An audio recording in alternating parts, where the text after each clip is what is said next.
കൂടെ കൂടുന്നവർ ചൊവ്വല്ലെങ്കിൽ നമ്മൾ തകർന്നു പോകും. എന്നാൽ കൂടെ നടക്കുന്നവർ വിശ്വസ്തരാണെങ്കിൽ നാം ദൈവത്താൽ മാനിക്കപ്പെടും. അത് നമുക്ക് അനുഗ്രഹമായി മാറും. ഒരു ഉദാഹരണം ഞാൻ ഇന്ന് രാത്രി തിരുവെഴുത്തിൽ നിന്ന് പറയാ. ഈ ആരാം രാജാവിന്റെ സൈന്യാധിപതി നയമാനുണ്ടല്ലോ, കുഷ്ഠരോഗിയാണ്. തന്റെ വീട്ടിലെ ആ ചെറിയ പെൺകുട്ടിയുടെ ആ വിശ്വാസത്തിന്റെ വർത്തമാനം കേട്ട് അദ്ദേഹം സൗഖ്യത്തിനായി പോകുകയാണ്. എലീശ പുറത്ത് വന്ന് സൗഖ്യമാക്കുമെന്നാ വിചാരിച്ച്. പക്ഷെ എലീശ പുറത്ത് വന്നില്ല. യോർദാനിൽ പോയി 7 പ്രാവശ്യം മുങ്ങാൻ പറഞ്ഞു. അവൻ ക്രുദ്ധനായി.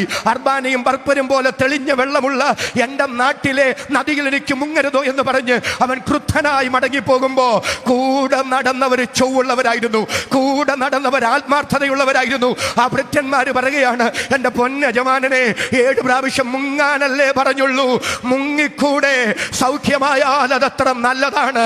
ഇന്ന് രാത്രി ഞാൻ വിളിച്ചു പറയാം, ദൈവത്തിന് സ്തോത്രം. എന്റെ കർത്താവേ, എന്നോട് അടുപ്പിക്കേണ്ടുന്നവരെ എന്നോട് അടുപ്പിക്കുകയും എന്നോട് അകറ്റേണ്ടവരെ എന്നോട് അകറ്റുകയും ദൈവത്തിന് ഹിതമല്ലാത്തതൊന്നും എൻ്റെ ജീവിതത്തിൽ വന്നു ചേരാതെ വിവേകത്തോടെ ജീവിക്കാൻ എനിക്ക് കൃപ തരണമെന്ന് ആത്മാവിൽ സ്തോത്രം ചെയ്ത് പ്രാർത്ഥിക്കുന്ന എത്ര പേര് ഈ രാത്രി ഗ്രൗണ്ടിൽ വന്നിട്ടുണ്ട്?